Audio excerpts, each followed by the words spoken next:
madamo atsika ikoragna hely eko anao io mbola meloko zegny viako mifone tsy kiniako agnano zegny fa amolava popokolanandava oatroaka isananga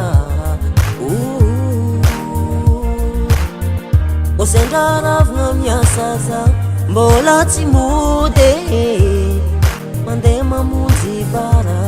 salakady mamolava mbola tia zadiako zegny aviako mifona aminao mbola tia zadiako zegny aviako tsy ala aminao za ty faniova vadiko za ty fa tsy aditry agnajanao za manomboky niana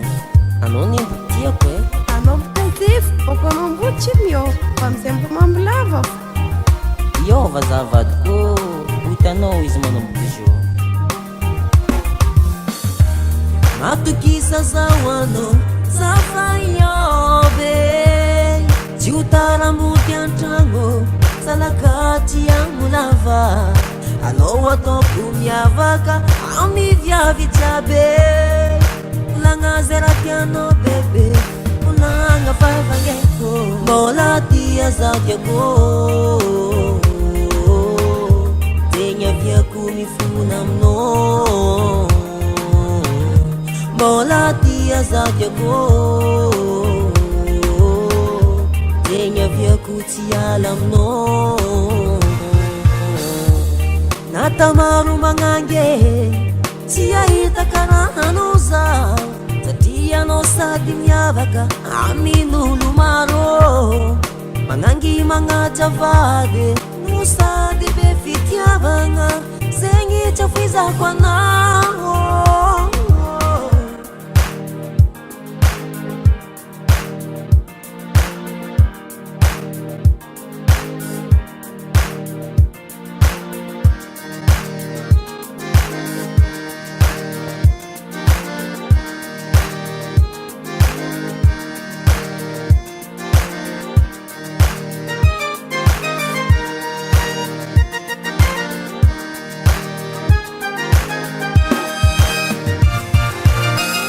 mbola tia zadiako zegny aviako mifona aminao mbola tia zadiako zegny aviako tsy ala aminao mbola tia zadiako mbola tia zao zegny aviako mifona aminao mbola tia zadiako zegny aviako tsy ala aminao